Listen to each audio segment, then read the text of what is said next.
Join करता है।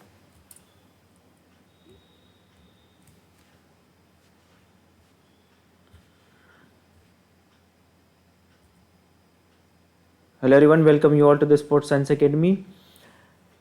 And today we are going to start the psychology that we are studying psychology, and specifically we will study some of the basic topics related to psychology, just like imaginary, attention, concentration, goal setting, and this all the hidden topics, minor topics we will study in upcoming session. So let's start with जो यहाँ पे मेरे PDF में और जो material है मेरे पास जो भी गैदर किया हुआ है उससे हम पढ़ते जाएंगे। कुछ कुछ चीज़ें वन नोट में हैं, कुछ कुछ चीज़ें PDF में हैं, कुछ कुछ चीज़ें मैं आपको तो ये अलग अलग सोर्सेज से पूरा गैदर करके आपको पढ़ाऊँगा, ठीक है। तो इसको लिंक करने की कोशिश करना सारी चीज़ें। तो अभी हम पढ़ेंगे relaxation and psychological skill trainings, ठीक है। इससे स्टार्ट करते हैं हम, क्लियर है। तो टॉपिक यहाँ पे शिफ्ट हो सकता है, तो आपको थोड़ा सा लिंक करना है चीज़ों को, इसलिए आपको रेगुलर करना है। वीडियो रिकॉर्डिंग रेगुलर देखनी है या तो फिर आपको रेगुलर क्लास ज्वाइन करनी है ताकि आप इसे अच्छे से समझ पाओ, क्लियर है। तो सबसे पहले पढ़ते हैं साइकोलॉजिकल रिलैक्सेशन टेक्निक्स। अब देखो यहाँ पे है हमारे सिलेबस में रिलैक्सेशन टेक्निक्स। तो अब इसके अंदर क्या क्या चीज़ें आती है, बहुत सारी चीज़ें आती है, राइट।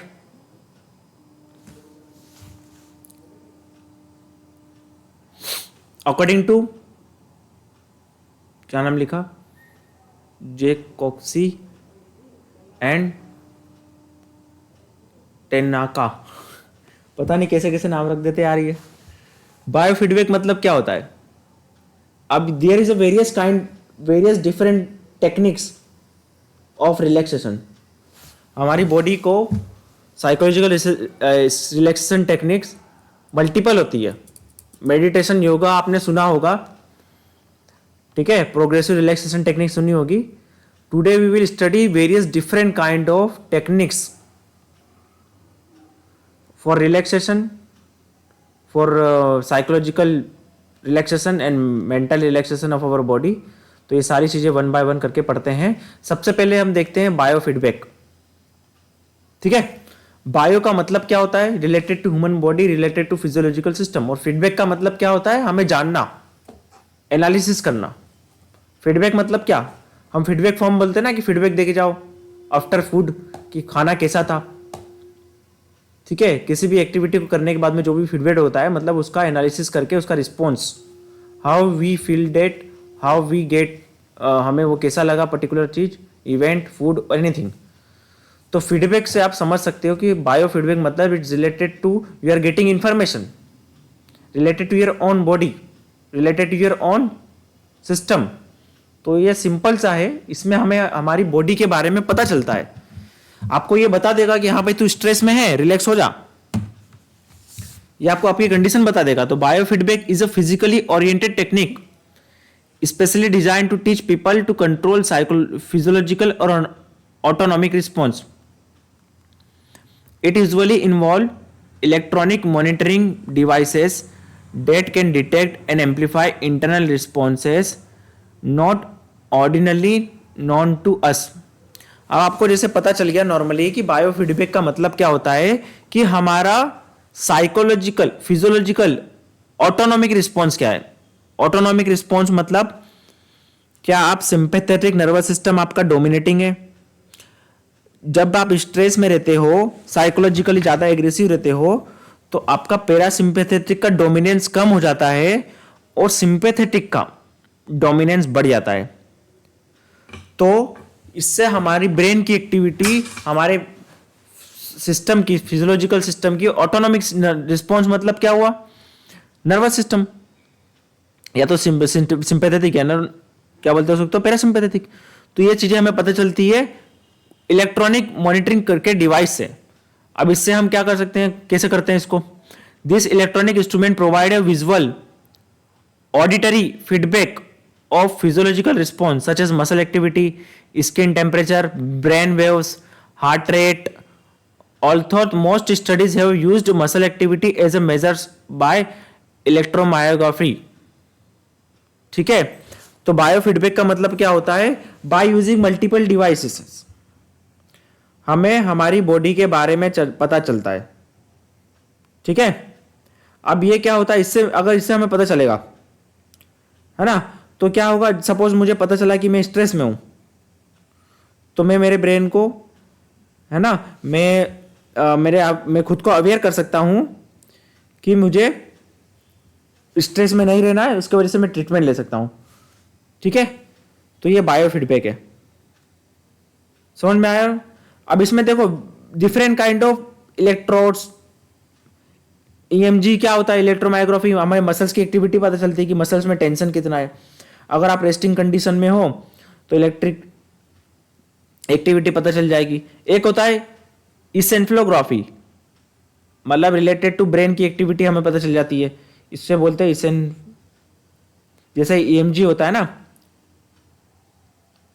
इलेक्ट्रोमायोग्राफी, ऐसे ब्रेन की एक्टिविटी भी हम पता कर सकते हैं, जिससे हमारा ब्रेन का जो एक्टिविटी है कि कितना एक्टिव है ब्रेन हमारा किसी चीज को लेके, वो उससे पता चल जाएगा। तो यहां पे मल्टीपल डिवाइसेस का इस्तेमाल करके पता चल जाता है ना। इलेक्ट्रो इसेंफ्लोग्राफी बोलते हैं, ईईजी, लाइक ईसीजी। ईसीजी से क्या पता चलता है, इलेक्ट्रोड लगाते हैं, जो भी मसल्स की एक्टिविटी देखना है, और सिस्टम से, कंप्यूटर से कनेक्ट करके हमें पता चल जाती है मसल्स की activity in graphical way, graph से पता चल जाती है। वैसे ही इलेक्ट्रो इसेंफ्लोग्राफी होता है, ईईजी, उससे ब्रेन की एक्टिविटी पता चलती है। तो ये बायोफीडबैक मतलब हमारी बॉडी के बारे में जानना, इतना है। ठीक है, सारी एक्टिविटीज को थ्रू वेरियस डिवाइसेस, है ना। क्लियर है सबको? इसमें हमारा क्या क्या चीजें देख सकते हैं, EEG, electrography, respiratory system, heart rate का वेरिएबिलिटी कैसा है, मसल्स की टेंशन कितनी है ना, टेम्परेचर, तो ये सारी चीजें हमें पता चल जाती है। तो हम क्या कर सकते हैं, हमारा एक्टिवनेस, हमारा एग्रीनेस। अब देखो, अब ये चीजें कब बढ़ती है, या तो आप स्ट्रेस में हो, साइकोलॉजिकल ट्रिगर आपके उसमें ज्यादा हो, या तो आप कुछ फिजिकल एक्टिविटी कर रहे हो, ये दो चीजें होगी तभी पता चलेगा ना। आपकी बॉडी की एक्टिविटी, आपका फिजियोलॉजिकल और साइकोलॉजिकल एक्टिवेशन कब होता है, या तो आप एक्सरसाइज कर रहे हो तब होता है, और एक्सरसाइज नहीं कर रहे हो, रेस्टिंग में हो, तो आपका माइंड बहुत ज्यादा एक्टिव है, मतलब फिजियोलॉजिकली बहुत ज्यादा एक्टिव है, साइकोलॉजिकली गुस्से में हो, एग्रेशन में हो, तो ये दो कंडीशन में तो एक्टिव होगा। ठीक है, तो ये एक्टिवेशन को देख के, हार्ट रेट वेरिएबिलिटी को देख के, ब्रेन की एक्टिविटी को, मसल्स की एक्टिविटी को, रेस्पिरेटरी सिस्टम को, सबको, बॉडी टेम्परेचर को, इन सबको डिटेक्ट करके हमें पता चलता है। ठीक है, the principle behind biofeedback is that if we receive accurate information about arousal level. मैंने क्या बोला, हमें अरोजल लेवल के बारे में पता चलता है, we can control it consciously. पता है आपको, कई बार आपको स्ट्रेस अनकॉन्शियसली होती है, कई बार हमें स्ट्रेस अनकॉन्शियसली होती है, हमें पता नहीं होता कि हम स्ट्रेस में, हम अननेसेसरी स्ट्रेस ले लेते हैं।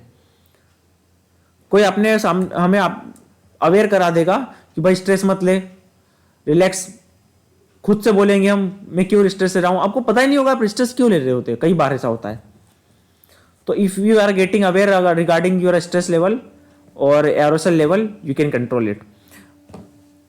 ठीक है, क्या बोलते हैं, देखो मैंने क्या बोला, biofeedback training can become more aware of their autonomic nervous system and subsequently control their reaction. Clear है सबको? Okay, this is the biofeedback theory, sorry biofeedback therapy. ये किसने दिया था, ये जो डेफिनेशन वगैरह, ये देख सकते हो नाम, जो ये डेफिनेशन है इसकी, अकॉर्डिंग टू दिस। ठीक है, ये एग्जांपल है। For example, a tennis player might feel muscle tension in her neck before serving on important point match. Electrode could be attach to specific muscle in their neck. ठीक है, उसके बाद में she would be asked to relax this specific muscle. Excess tension in the muscle would then cause biofeedback instrument to make a loud and constant clicking noise. The tennis player goal would be quiet the muscles by attempting to relax her shoulders and neck muscles.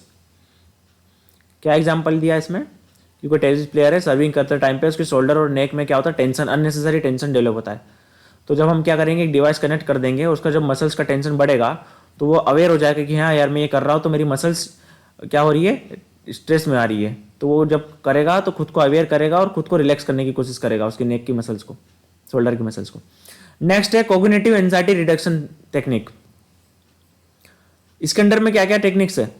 Cognitive anxiety reduction technique. देखो नाम से लग रहा है, cognitive मतलब आपका mental process, आपकी thinking इसमें इन्वॉल्व है. कोग्निशन मतलब your mental presence, your thinking is involve. आप इंटेंशनली किसी चीज को कर रहे हो, कोग्निशन. तो कोग्निशन के अंदर क्या आएगा? Some relaxation produces focus more directly and on relaxing the mind then progressive relaxation and deep breathing. The argument is that relaxing the mind will turn in relax the body. Both physical and mental technique can produce relaxed state, although they would work different pathway. देखो simple सी बात है, cognitive reduction anxiety reduction technique में क्या है, अगर हम हमारे mind को रिलैक्स कर लेंगे, डीप ब्रीथिंग करके माइंड को रिलैक्स करेंगे, है ना, हम कॉन्शियसली हमारे माइंड को रिलैक्स करेंगे कि हाँ भाई शांत शांत. एक होता है ना गाइडेड मेडिटेशन कि तू रिलैक्स है, तेरे काम मसल रिलैक्स है, you are relax, you are feeling very light, you are taking deep breathing, वो गाइडेड मेडिटेशन होता है. तो इस टाइप का समझ लीजिए कोग्निटिव एंजाइटी रिडक्शन टेक्निक. अगर अपने माइंड रिलैक्स है तो हमारी बॉडी अपने आप रिलैक्स हो जाएगी, है ना. तो इसमें देखो क्या है, दो टाइप के देख सकते हो, रिलैक्सेशन रिस्पॉन्स, ऑटोजेनिक ट्रेनिंग, है ना. इसमें क्या है, scientifically sound way of relaxing that he called relaxation response. Benson's method applies that the basic element of meditation but eliminates any spiritual or religious significance. Many athletes have used meditation to mentally prepare for competition, right? तो ये वही ये meditation है ना. ये बेसन्स ने method दिया, हमारा वही इंडियन वाला मेडिटेशन को उठा के खुद का नाम दे दिया रिलैक्सेशन रिस्पॉन्स. इसमें स्पिरिचुअल और रिलीजन का सिग्निफिकेंस हटा दिया कि इसका स्पिरिचुअलिटी से जरूरी नहीं है, ओम चेंटिंग करना जरूरी नहीं है, ये सारी चीज़ें हटा दी. तो उसको क्या रिलैक्सेशन रिस्पॉन्स बोला गया है, नाम से पता चल रहा है. तो कोई इसमें खास है नहीं, ठीक है, बस रिलैक्स करना मेंटली, कुछ खास कॉन्सेप्ट है नहीं, चुराया हुआ है अपना. ऑटोजेनिक ट्रेनिंग, इसको किसने दिया? जोनेंस स्लर्ज ने दिया, ठीक है. तो ऑटोजेनिक ट्रेनिंग क्या होता है, कई बहुत फेमस ट्रेनिंग है, आपने इसको सुना होगा गाइडेड मेडिटेशन की तरह. हमने क्या बोला, कोग्निटिव ट्रेनिंग में दो टाइप के ट्रेनिंग है, रिलैक्सेशन रिस्पॉन्स मेडिटेशन वगैरह करके करना, और ऑटोजेनिक ट्रेनिंग. तो देखो ये सेम वैसा ही है, गाइडेड मेडिटेशन. ऑटोजेनिक ट्रेनिंग में क्या होता है, सीरीज ऑफ एक्सरसाइज है, ठीक है. It is a technique of self hypnosis, thus a mental technique. Attention is focused on the sensation you are trying to produce, right? Attention is focused on the sensation you are trying to produce. As the relaxation response, feelings should be allowed to happen without interference. The autogenic training program is based on 6 hierarchical stage. तो देखो हम इसमें क्या करते हैं, एक progressive वे में खुद को रिलैक्सेशन करते हैं. जैसे क्या बोलते हैं, my heart arm is heavy, my arm is very warm, relax, just like a guided meditation. My breath is slow, calm and relax. I am feeling very light that I am flying in the sky. देखा होगा अपने योगा वाला बोलते ना, इसमें क्या है, verbal stimuli का इस्तेमाल होता है. की पॉइंट क्या है कि हम खुद को बोलते हैं कि हम रिलैक्स हैं, ये हैं. तो इसके स्टेजेस है, 6 हायरिकल स्टेजेस है, ये याद रखना. ये फेजेस में करते हैं. सबसे पहले हैवी, कि हमारी हेवीनेस है हमारी एक्सट्रीमिटीज़ में. फिर वार्मनेस है, फिर हम कार्डियक एक्टिविटी को रेगुलेट करेंगे, फिर ब्रीथिंग को रेगुलेट करेंगे, फिर एब्डोमिनल वार्मनेस वार्मथ, फिर देन कूलिंग ऑफ फोरहेड। तो ये स्टेजेस है ऑटोजेनिक ट्रेनिंग की, जिसको स्लज ने दिया था। तो जस्ट लाइक अ गाइडेड मेडिटेशन, ठीक है, क्लियर है। खुद को हिप्नोसिस करना बोल बोल के, क्लियर है। Attention is focused on sensation you are trying to produce, got it. आगे बढ़े। इमेजनरी, इमेजनरी का हम डिटेल में भी पढ़ेंगे, अभी यहां से थोड़ा सा देख लेते हैं, है ना, थोड़ा सा दिया हुआ है तो देख लेते हैं, बाकी डिटेल में अलग से पढ़ेंगे इमेजनरी का। इमेजनरी क्या होता है, सिंपल सी बात है, ये थ्योरेटिकली पढ़ना जरूरी है आपको, ये कुछ कुछ चीजें। इमेजनरी का मतलब आपको बता देता हूं मैं। आप सोचते हो कि आपने सपोज आप क्या कर रहे हो, लॉन्ग जंप करने जा रहे हो, हाई जंप करने जा रहे हो, तो हाई जंप करने से पहले आप उसकी टेक्निक को इमेजिंग कर रहे हो, ठीक है, ये एक इमेजरी हो गया। आप इमेजिंग कर रहे हो कि आप रिलैक्स हो, ये इमेजरी हो गया। तो अपने माइंड में इमेजिनेशंस करना, वो एक्सपीरियंस जनरेट करना अपने माइंड में विदाउट एक्शंस, इमेजिनरी करके। इमेजिनरी ट्रेनिंग में भी काम देता है और रिलैक्सेशन में भी काम देता है। ट्रेनिंग में आप क्या करते हो, किसी नई चीज को सीख रहे हो ना, तो सबसे पहले क्या करोगे, कोच आपको डेमोन्स्ट्रेट करेगा।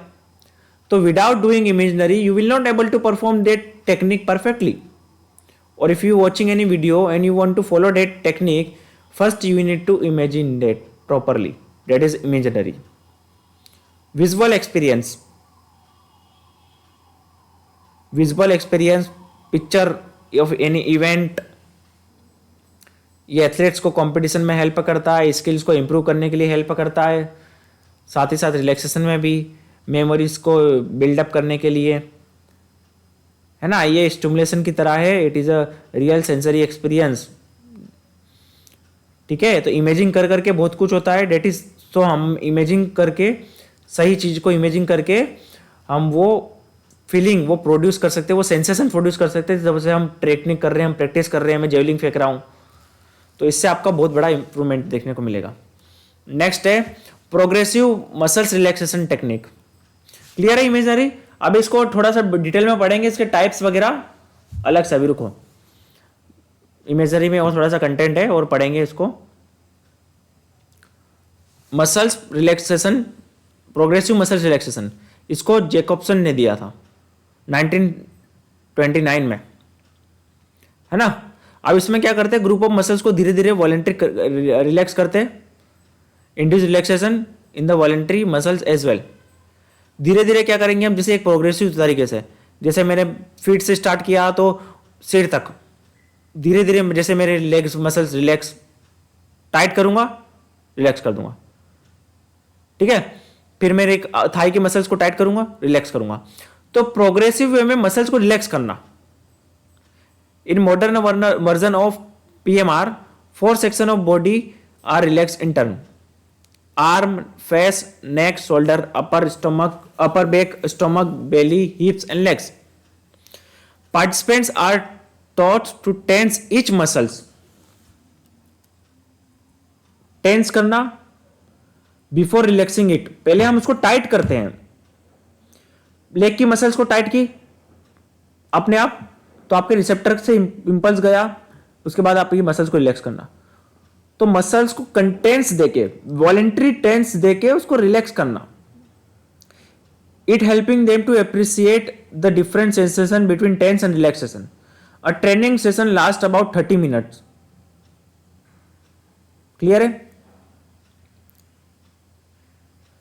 फोकस क्या है, focus on slowly tensing and then relaxing each group of muscles, clear है। देखो ये प्रोग्रेशन देखो, आप क्या कर सकते हो, फीट, फिर लोअर लेग, फिर अपर लेग, स्टोमक, फिर chest, shoulders, back, upper arm, ऐसा करके डाउन टू अप या अप टू डाउन, प्रोग्रेसिव तरीके से एक एक मसल्स ग्रुप को, जो बड़े बड़े मसल्स ग्रुप है उसको रिलैक्स कर सकते हो। पहले इसको टेंस दोगे और रिलैक्स करोगे, यही की पॉइंट है इसका, tense then relax, got it,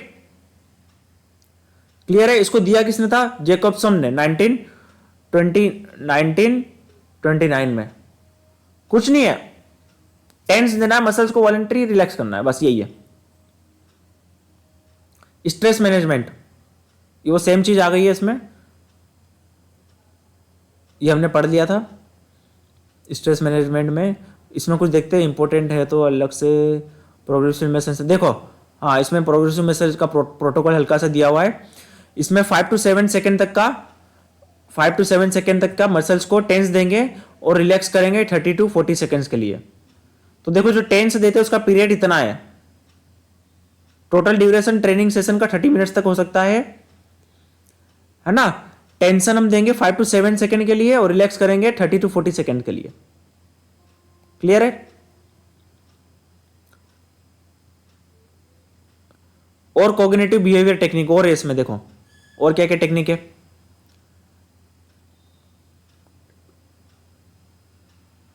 Epictetus, ये क्या होता है देखते हैं। The principle behind cognitive approach to stress management is that if you make athlete perceive event as less threatening, they will not respond them to same anxiety. Right? समझ रहे हो इसका मतलब क्या है कि हम एथलीट को अवेयर नहीं करा रहे हैं कि वो लेस थ्रेटिंग है। सपोज आपने एक बॉक्सर है, वो फाइट करने गया, उसको मैंने बोल दिया यार सामने वाला अपोनेंट बहुत खतरनाक है, बहुत मारता है, ये करता है वो करता है, तो उसको ज्यादा स्ट्रेस होगा ना। पर मैंने उसको बोला कि यार कुछ नहीं, यार कुछ नहीं होता बॉक्सिंग में, कुछ लगती करती नहीं है, तो उस चीज को लेस थ्रेटनिंग करेगा, और लेस थ्रेटनिंग होगी तो एंजाइटी कम होगी। तो यही है the principle behind cognitive approach to stress management is that if you make athlete, क्या बोल रहा है, if you make athlete perceive event as less threatening, they will not respond to them same anxiety. Got it? तो इसको बोलते Epictetus. This cognitive behavior approach helps to increase confidence and reduce anxiety. अब कोई नया बेचारा player है, combat sports वाला, judo का रेसलर या बॉक्सर, उसको मैं डरा के बोलूं सामने वाला प्लेयर इंटरनेशनल है, पिछली बार इसने मैच में दांत तोड़ दिए थे एक के, तो वो डर जाएगा यार, है ना। पर इसके बदले में ऐसा बोलूं कि कुछ नहीं होता भाई, कंपटीशन में लड़, नॉर्मल सा है, एक्सपीरियंस रहेगा, कुछ लगती करती नहीं, वो बाउट ऐसा वैसा, मैं उसको रिलैक्सेशन, मतलब ऐसा उसको थ्रेटनिंग नहीं पहुंचा रहा हूँ बोल के, तो वो चीज़ उसको रिलैक्स करेगी, तो इसको बोलेंगे एपिक्टेटस, है ना। तो ये बिहेवियर मतलब हम उसमें स्टिमुलस डाल रहे हैं कि भाई कोई दिक्कत नहीं, उसकी वजह से क्या होता है, उसका कॉन्फिडेंस बढ़ेगा और एंजाइटी कम होगी ओपोनेंट की। अक्सर जो नए रहते हैं, ठीक है, उनको ये दिया जाता है। गोल सेटिंग थ्योरी किसने दी थी? गोल सेटिंग थ्योरी, ये गोल सेटिंग थ्योरी है।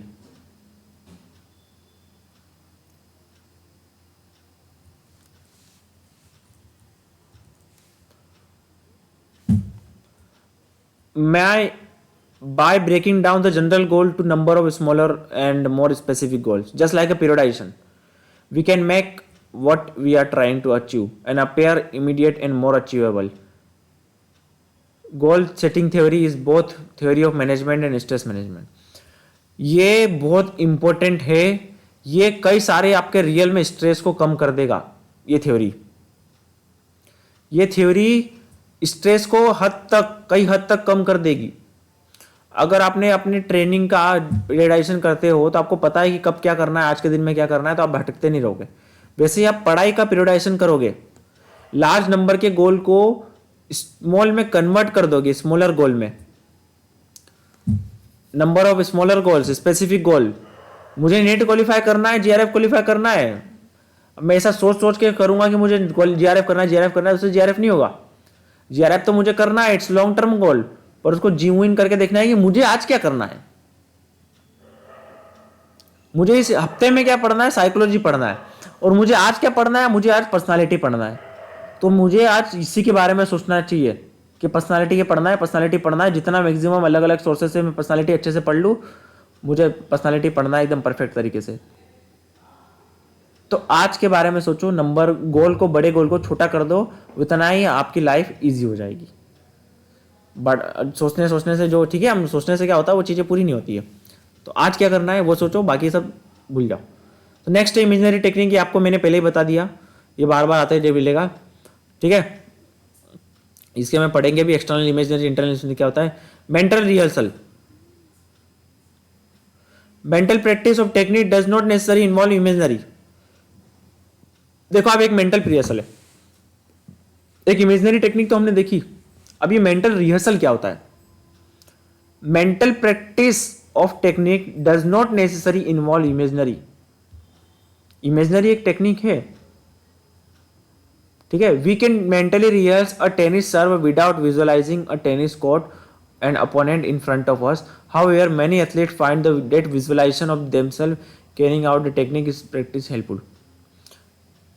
देखो ये बोल क्या रहा है, क्या बोल रहा है ये कि मेंटल रिहर्सल में इमेजिनरी इन्वॉल्व हो भी सकता है और नहीं भी हो सकता है. जरूरी नहीं हो कि मेंटल रिहर्सल इमेजिनरी के साथ ही हो.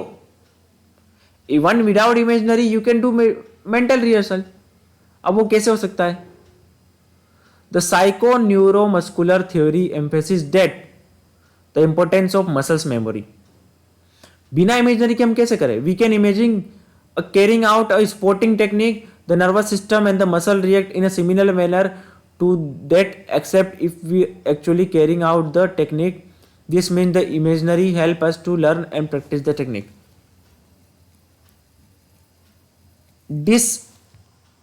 Desensitizes us to anxiety of competition situation. The more we expose to the things that are caused us anxiety, whether in a real life or in our imagination, the less anxiety will cause.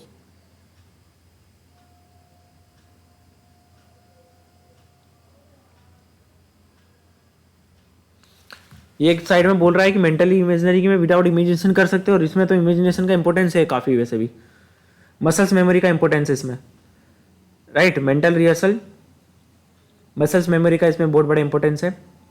हम उस चीज़ को perform कर सकते हैं. Suppose आपने वो चीज़ perform किया है पहले, तो वो रैकेट उठा के आप वो चीज़ को परफॉर्म कर सकते हो ऑटोमेटिकली, क्योंकि आपकी वो मसल्स मेमोरी में फिट हो सकता है.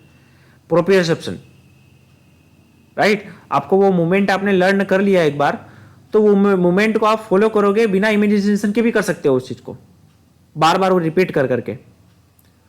ठीक है, तो ये भी हमारा हो सकता है, और इमेजिनरी के साथ में भी इन्वॉल्व हो सकता है. ठीक है, तो ये एक मेंटल रिहर्सल है, जो कि इमेजिनरी एक टेक्निक है, और ये मेंटल रिहर्सल एक ब्रॉडर पर्सपेक्टिव है. उसके अंदर इमेजिनरी इन्वॉल्व हो भी सकता है. ठीक है, क्लियर है सबको. तो इसमें yes Sir, it's not understand. Suppose in imaginary what we do, we just do imagination of particular event or a phase of skill. The picture, yes sir, the picture, like a picture. Yes, but here mental rehearsal, imaginary is important in every aspect, but without focusing too much on imaginary, we can also perform mental rehearsal with the help of muscles memory. Right? Suppose if you perform that in particular past way, if you played cricket since 5 years, 4 years, and if the athlete get injured for 1 year, and if again he get the bat and start playing without thinking too much, he can do the same activity that he was performing before year with the help of muscles memory. We have some kind of reflexes, we have some kind of muscles memories. If you practice the activity regularly, it may become muscles memory. मतलब your muscles know that particular movement, it can perform automatically without thinking. That is a muscles memory. Are you getting my point? Suppose Yes, sir, no. close your eyes and go to the, just make your room's light off totally, right, and move to the board and start the fan, switch on the fan. Can you do in your room, right? Yes sir. Because your body know, yes, your body know where this is the location where to perform. That is automatically. Just like any particular skill activity, if you practice too much, it get trapped as a muscles memory that we call muscles memory. So our muscles know how to perform that and how to do that. Clear? तो mental rehearsal में involve imaginary. It is not necessary it is without mental imaginary. We can not say, but it may involve. I think it's very important in every perspective. ठीक है? Yes, sir. Got it? Now, according to see Groyes 1992, Groyes 1992 reviewed studies and conclude that mental rehearsal is more effective than no practice, although less effective than real life practice.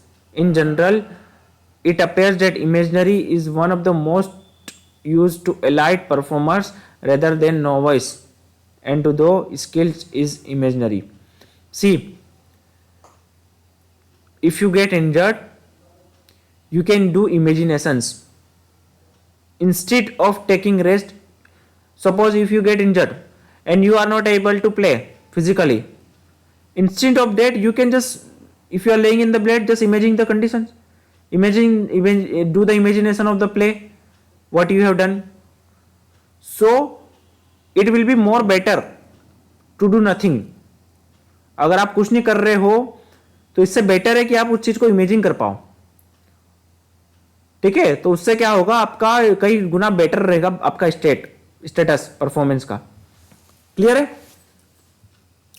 तो it is all related to mental rehearsal and imaginary. It's one kind of way. Next is breath control. अपने breath को कम करो, control करो, anxiety कम हो जाएगी. ठीक है? रिलैक्सेशन रिस्पॉन्स इसको दिया था हर्बर्ट बेंसन ने, है ना? इसमें वही है मेडिटेशन वाला जो मैंने बताया था, रिलैक्सेशन करना, mind concentration, reduce tension, quite place में बैठ जाओ. ठीक है? वही है सेम. अरे जो डायरेक्ट मेडिटेशन बोलो ना. ऑटोजेनिक ट्रेनिंग ये देख लिया हमने, Schultz and Luthe. Multi modal anxiety reduction package. Multimodal anxiety reduction package. It can alleviate both cognitive and somatic anxiety while providing systematic strategies for rehearsal of coping procedure under stimulated stressful condition. अब इसमें क्या होगा, ये दोनों multi modal क्यों बोला इसको? ये कॉग्निटिव और सोमेटिक मतलब साइकोलॉजिकली और फिजिकली दोनों टाइप से रिलैक्स कर देगी हमारी बॉडी को, है ना? The most popular one are cognitive. Affective stress management training developed by Ronald Smith. ये नाम याद रख लो बस, इसे ज़्यादा डिटेल में पढ़ने की जरूरत नहीं है इसको. अफेक्टिव स्ट्रेस मैनेजमेंट ट्रेनिंग किसने दी है? रोनाल्ड स्मिथ ने दी है. स्ट्रेस इसको पढ़ूंगा मैं, इनकोलेशन ट्रेनिंग इसको पढ़ूंगा. Stress inoculation training develop by Donald 1985. ये नाम याद रखना. कई बार ऑथर के नाम पूछे जाते हैं. ठीक है? जस्ट नाम मतलब ये किसने दी, ये वाले किसने दी, ऐसे कई बार क्वेश्चंस पूछे जाते हैं. Progressive relaxation technique introduce by. तो जस्ट रिमेंबर दिस. ओके? और मल्टी मॉडल का मतलब क्या है? It relaxes both cognitive and somatic anxiety.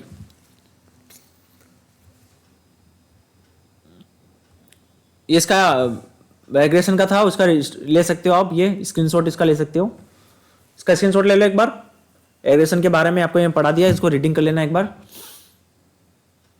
Assertive behaviour आपको मैंने बताया था. 3 टाइप के बिहेवियर है, होस्टाइल एग्रेशन, है ना, इंस्ट्रूमेंटल और असर्टिव बिहेवियर आपको मैंने बताया. ये क्वेश्चन आया से मेजरमेंट ऑफ एग्रेशन. इसका स्क्रीनशॉट ले लो.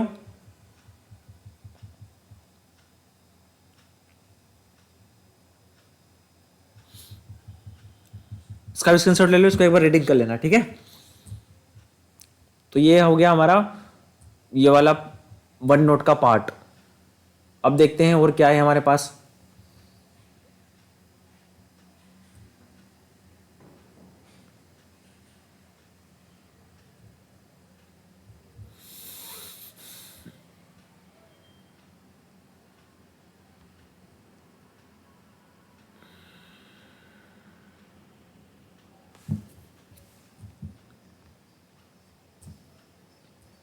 आप खोलते हैं हमारी PDF।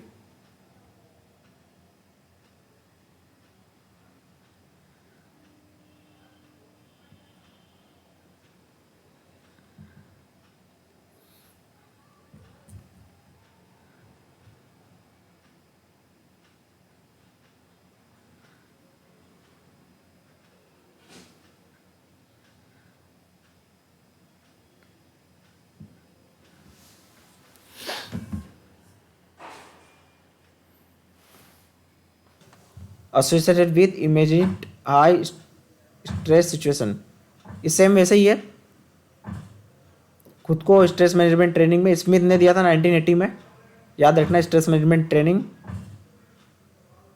ठीक है, इसके 2 फेजेज है, 3 फेजेज इसमें। Conceptualisation of stress, scale acquisition and scale rehearsal.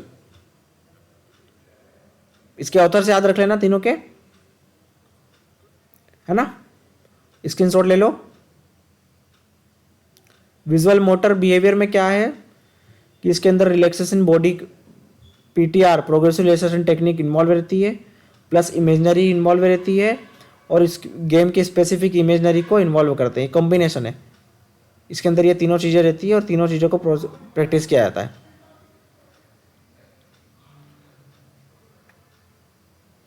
ठीक है, ये दोनों का कॉम्बिनेशन है, रिलैक्सेशन और इमेजनरी का कॉम्बिनेशन है visual motor behaviour rehearsal.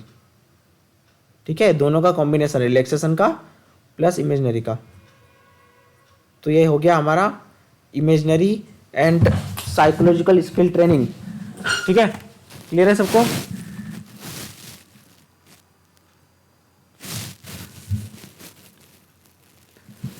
Clear है सबको? इनके ऑथर जरूर याद रखना।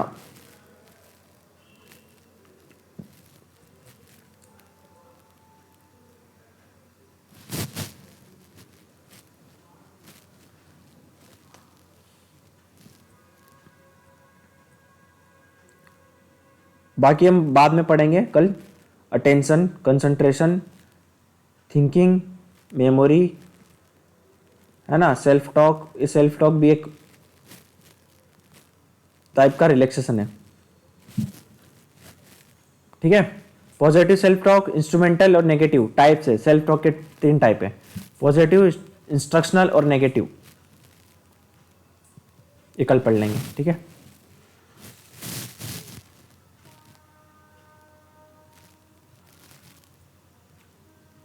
क्लियर है सबको? यस, किसी को कुछ doubt? Let me stop the recording.